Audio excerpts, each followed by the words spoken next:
ನಿವಾಸಕ್ಕೆ ಸಚಿವ ಭೈರತಿ ಸುರೇಶ್ ಹಾಗೆಯೇ ಶಾಸಕ ಪೊನ್ನಣ್ಣ ಭೇಟಿಯನ್ನ ಕೊಟ್ಟಿದ್ದಾರೆ. ಮೈಸೂರಿನ ರಾಮಕೃಷ್ಣ ನಗರದಲ್ಲಿನ ಸಿಎಂ ಸಿದ್ದರಾಮಯ್ಯನವರ ನಿವಾಸಕ್ಕೆ ಭೇಟಿಯನ್ನ ಕೊಟ್ಟಿರೋದು. ಸಿಎಂ ಸಿದ್ದರಾಮಯ್ಯ ವಿರುದ್ಧ ಲೋಕಾಯುಕ್ತದಲ್ಲಿ ಎಫ್ಐಆರ್ ದಾಖಲಾಗಿರುವ ಹಿನ್ನೆಲೆಯಲ್ಲಿ ಮುಂದಿನ ಕಾನೂನು ಹೋರಾಟದ ಕುರಿತು ಸಿಎಂ ಜೊತೆ ಚರ್ಚೆ. ಹೇಗಿರುತ್ತೆ ಕಾನೂನಿನ ಹೋರಾಟ ಅನ್ನೋದ್ರ ಬಗ್ಗೆ ಭೈರತಿ ಸುರೇಶ್ ಹಾಗೆಯೇ ಶಾಸಕ ಪೊನ್ನಣ್ಣ ಕೂಡ ಭೇಟಿಯನ್ನ ಕೊಟ್ಟಿದ್ದಾರೆ. ಗಮನಿಸ್ತಾ ಇದ್ದೀರಿ, ಸಿಎಂ ಸಿದ್ದರಾಮಯ್ಯನವರ ನಿವಾಸಕ್ಕೆ ಆಗಮಿಸಿದ್ದಾರೆ. ಮೈಸೂರಿನ ಸಿಎಂ ಸಿದ್ದರಾಮಯ್ಯನವರ ನಿವಾಸದ ದೃಶ್ಯಾವಳಿಗಳು ಇದು. ಭೈರತಿ ಸುರೇಶ್ ಅವರು, ಪೊನ್ನಣ್ಣ ಅವರು ಆಗಮಿಸಿದ್ದಾರೆ. ಮುಂದಿನ ಕಾನೂನು ಹೋರಾಟದ ಬಗ್ಗೆ ಸಿಎಂ ಸಿದ್ದರಾಮಯ್ಯನವರ ಜೊತೆಗೆ ಚರ್ಚಿಸಿದ್ದಾರೆ. ನಿನ್ನೆಯಷ್ಟೇ ಲೋಕಾಯುಕ್ತ ಎಸ್ಪಿ ಉದೇಶ್ ಅವರು ಎಫ್ಐಆರ್ ಅನ್ನು ದಾಖಲು ಮಾಡಿದ್ರು. ಸಿದ್ದರಾಮಯ್ಯನವರು A1, ಅವರ ಪತ್ನಿ A2, ಬಾಮೈದ A3, ಭೂಮಾಲೀಕ ದೇವರಾಜು A4. ಕಾನೂನು ಹೋರಾಟವನ್ನು ಮುಂದಿನ ದಿನಗಳಲ್ಲಿ ಯಾವ ರೀತಿಯಾಗಿ ಮಾಡಬೇಕು, ಹೇಗೆಲ್ಲ ತಂತ್ರಗಳನ್ನು ರೂಪಿಸಬೇಕು, ಇದರ ಕುರಿತು ಚರ್ಚೆಯನ್ನ ಮಾಡ್ತಿದ್ದಾರೆ. ಮತ್ತಷ್ಟು ಮಾಹಿತಿಯನ್ನು ಕೊಡ್ತಾ ಹೋಗ್ತಾರೆ ನಮ್ಮ ಪ್ರತಿನಿಧಿ ರಾಮ್. ಒಂದು ಕಡೆ ಅನುಮಾನ ಏನಪ್ಪಾ ಅಂದ್ರೆ, ನಿನ್ನೆ ಮಂಡಕಳ್ಳಿ ಏರ್ಪೋರ್ಟ್ಗೆ ಬಂದಾಗ ಸಿಎಂ ಸಿದ್ದರಾಮಯ್ಯನವರು ತುಂಬಾ ಆಕ್ಟಿವ್ ಆಗಿದ್ರು, ತುಂಬಾ ಉತ್ಸುಕತೆಯ ಸಿಎಂ ಅವರನ್ನ ನಾವು ನೋಡಿದ್ವಿ. ಆದ್ರೆ ಕೆಡಿಪಿ ಸಭೆಯಲ್ಲಿ ಸಿಎಂ ಸಿದ್ದರಾಮಯ್ಯನವರು ಸಂಪೂರ್ಣವಾಗಿ ಚೇಂಜ್ ಆಗಿದ್ರು, ಮಂಕ್ ಆಗಿದ್ರು.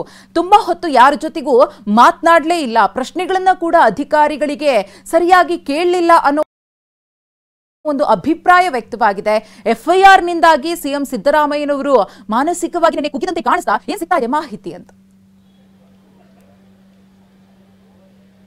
ಮಧುಶ್ರೀ, ಖಂಡಿತವಾಗಿ ಮೈಸೂರು ಜಿಲ್ಲೆಯಲ್ಲಿ ಪ್ರಗತಿ ಪರಿಶೀಲನಾ ಸಭೆ ಸಿಎಂ ಸಿದ್ದರಾಮಯ್ಯ ನೇತೃತ್ವದಲ್ಲಿ ನಡೀತಾ ಇತ್ತು. ಈ ಒಂದು ಸಂದರ್ಭದಲ್ಲಿ ಸಾಮಾನ್ಯವಾಗಿ ಸಿದ್ದರಾಮಯ್ಯ ಅವರ ಸಭೆ ಅಂತ ಹೇಳಿದ್ರೆ ಒಂದು ರೀತಿಯಾದಂತಹ ಗಾಂಭೀರ್ಯತೆಯಲ್ಲಿ ಇರ್ತದೆ. ಮತ್ತೆ ಸಿದ್ದರಾಮಯ್ಯ ಅವರು ಟೋಟಲ್ ಆಗಿ ಡಾಮಿನೇಟ್ ಮಾಡುವಂತದ್ದನ್ನ ನಾವು ಇಂದಿನ ಸಭೆಗಳಲ್ಲಿ ನೋಡಿದ್ದೇವೆ.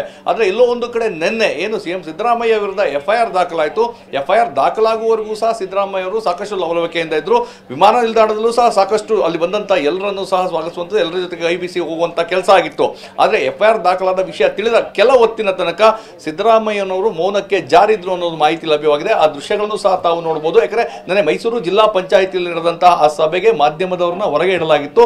ಸೊ ಒಂದು ಇನ್ಸೈಡ್ ಆ ಒಂದು ಏನು ಸ್ಟೋರಿ ಲಭ್ಯವಾಗಿರುವಂತಹ ಪ್ರಕಾರ ಕೆಲ ನಿಮಿಷಗಳ ಕಾಲ, ಅಂದ್ರೆ ಒಂದು ಅರ್ಧ ಗಂಟೆಗಳ ಕಾಲ ಸಿದ್ದರಾಮಯ್ಯ ಅವರು ಮೌನಕ್ಕೆ ಜಾರಿದ್ರು. ಇದು ಅಧಿಕಾರಿಗಳಿಗೂ ಸಹ ಒಂದು ರೀತಿಯಾದಂತಹ ಶಾಕ್ ಅನ್ನು ನೀಡಿತು. ಯಾಕಂದ್ರೆ ಸಾಮಾನ್ಯವಾಗಿ ಸಭೆಗಳು ನಡೆಯುವಂತಹ ಸಂದರ್ಭಗಳಲ್ಲಿ ಅಧಿಕಾರಿಗಳಿಂದ ಸಂಪೂರ್ಣವಾದಂತಹ ಮಾಹಿತಿಯನ್ನು ತೆಗೆದುಕೊಳ್ಳುವ ಪ್ರಶ್ನೆಗಳ ಮೇಲೆ ಪ್ರಶ್ನೆಗಳಿರ್ತದೆ. ಯಾವುದೇ ಅಧಿಕಾರಿ ಸುಳ್ಳು ಮಾಹಿತಿಯನ್ನು ನೀಡಿದ್ರೆ ಅಂಕಿ ಅಂಶಗಳ ಜೊತೆಗೆ ಅವರನ್ನ ತರಾಟೆಗೆ ತೆಗೆದುಕೊಳ್ಳುವಂತಹ ಕೆಲಸವನ್ನ ಸಿದ್ದರಾಮಯ್ಯ ಅವರು ಮಾಡ್ತಾರೆ. ಆದ್ರೆ ನಿನ್ನೆಯ ಸಭೆಯಲ್ಲಿ ಆ ರೀತಿಯಾದಂತಹ ಪರಿಸ್ಥಿತಿ ಕಂಡು ಬಂದಿರಲಿಲ್ಲ. ಆ ರೀತಿ ಎಲ್ಲೋ ಒಂದು ಕಡೆ ಆ ಒಂದು ಎಫ್ಐಆರ್ ದಾಖಲಾದ ವಿಚಾರ, ಯಾಕಂದ್ರೆ ಖುದ್ದು ಸಿಎಂ ಸಿದ್ದರಾಮಯ್ಯ ಅವರು ಹೇಳಿದ್ರು, ನನ್ನ ರಾಜಕೀಯ ಜೀವನದಲ್ಲಿ ರಾಜಕೀಯದ ಮೊದಲ ಎಫ್ಐಆರ್, ಇದನ್ನ ನೋಟ್ ಡೌನ್ ಮಾಡ್ಕೊಳ್ಳಿ, ಅಂಡರ್ಲೈನ್ ಮಾಡ್ಕೊಳ್ಳಿ ಅನ್ನೋ ಒಂದು ಮಾತನ್ನು ಸಹ ವಿಮಾನ ನಿಲ್ದಾಣದಲ್ಲಿ ಹೇಳಿದ್ರು. ಹೀಗಾಗಿ 41 ವರ್ಷಗಳ ಸುದೀರ್ಘ ರಾಜಕಾರಣ ಏನಿದೆ ಸಿದ್ದರಾಮಯ್ಯ ಅವರದು, ಇದು ಒಂದು ರೀತಿಯಾಗಿ ಅವರಿಗೆ ಒಂದು ಶಾಕ್ ಅನ್ನ ನೀಡಿದೆ. ಯಾಕಂದ್ರೆ ಅವರ ವಿರುದ್ಧವೇ ಈಗ ಎಫ್ಐಆರ್ ಆಗಿದೆ, ಅದು ಮುಖ್ಯಮಂತ್ರಿ ಆಗಿದ್ದಾಗಲೇ ತವರು ಜಿಲ್ಲೆಯಲ್ಲಿ. ಇದು ಖಂಡಿತವಾಗಿಯೂ ಶಾಕ್ ಅನ್ನ ನೀಡಿದೆ. ಮತ್ತೊಂದು ಕಡೆ ಇವತ್ತು ಸಾಕಷ್ಟು ಚಟುವಟಿಕೆಗಳು ಸಿಎಂ ಸಿದ್ದರಾಮಯ್ಯ ಅವರ ಟಿಕೆ ಬಡಾವಣೆಯ ನಿವಾಸದ ಬಳಿ ಆಗ್ತಾ ಇದೆ. ನಾನು ಅದೇ ಒಂದು ನಿವಾಸದ ಬಳಿ ಇದ್ದೇನೆ, ನೀವು ನೋಡ್ತಾ ಇರಬಹುದು. ಇವತ್ತು ಸಾಕಷ್ಟು ಕಾರ್ಯಕ್ರಮಗಳಲ್ಲಿ ಸಿದ್ದರಾಮಯ್ಯ ಅವರು ಭಾಗಿಯಾಗಿದ್ರು ಸಹ ಇಲ್ಲಿಗೆ ಈಗ ಸಚಿವ ಏನು ನಗರಾಭಿವೃದ್ಧಿ ಸಚಿವ ಭೈರತಿ ಸುರೇಶ್ ಅವರಿಗೆ ಒಂದು ಬುಲಾವನ್ನ ನೀಡಿದ್ರು. ಅದೇ ರೀತಿಯಾಗಿ ಸಿಎಂ ಸಿದ್ದರಾಮಯ್ಯ ಅವರ ಕಾನೂನು ಸಲಹೆಗಾರರು, ಶಾಸಕರು ಆಗಿರುವಂತಹ ಪೊನ್ನಣ್ಣ ಅವರು ಸಹ ಇದೀಗ ನಿವಾಸಕ್ಕೆ ಆಗಮಿಸಿದ್ದಾರೆ. ಇವರ ಜೊತೆ ಒಂದು ಸುದೀರ್ಘವಾದಂತಹ ಚರ್ಚೆಯನ್ನ ಸಿಎಂ ಸಿದ್ದರಾಮಯ್ಯ ಅವರು ಮಾಡ್ತಾರೆ. ಯಾಕಂದ್ರೆ ಈಗಾಗಲೇ ಎಫ್ಐಆರ್ ದಾಖಲಾದ ನಂತರ ಮುಂದೆ ಏನೆಲ್ಲ ಮಾಡಬೇಕು ಈ ಬಗ್ಗೆ ಒಂದು ಚರ್ಚೆ ಸಾಕಷ್ಟು ಮಹತ್ವವನ್ನ ಪಡ್ಕೊಳ್ತದೆ.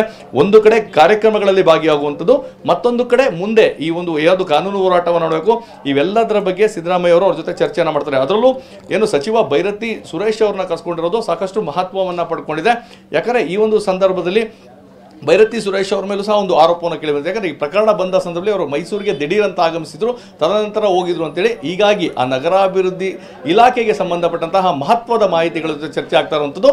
ಮತ್ತೊಂದು ಕಡೆ ಪೊನ್ನಣ್ಣ ಜೊತೆ ಕಾನೂನಿನ ವಿಚಾರವಾಗಿ ಮುಂದೆ ಏನೆಲ್ಲ ಆಗ್ಬೋದು, ಯಾವೆಲ್ಲ ಬೆಳವಣಿಗೆಗಳಾಗ್ತದೆ, ಯಾವ ರೀತಿ ನಾವು ಕಾನೂನು ಹೋರಾಟ ಮಾಡಬೇಕು, ಇವೆಲ್ಲವನ್ನು ಸಹ ಸಿಎಂ ಸಿದ್ದರಾಮಯ್ಯ ಅವರು ಚರ್ಚೆ ಮಾಡ್ತಾರೆ. ಹೀಗಾಗಿ ಮೊದಲ ಕಾರ್ಯಕ್ರಮಗಳೇನಿದೆ ಅದು ಕೊಂಚ ತಡವಾಗಿ ಆರಂಭವಾಗ್ತದೆ. ಮಧುಶ್ರೀ, ಧನ್ಯವಾದ ರಾಮ್ ತಮ್ಮೆಲ್ಲ ಮಾಹಿತಿಗಾಗಿ.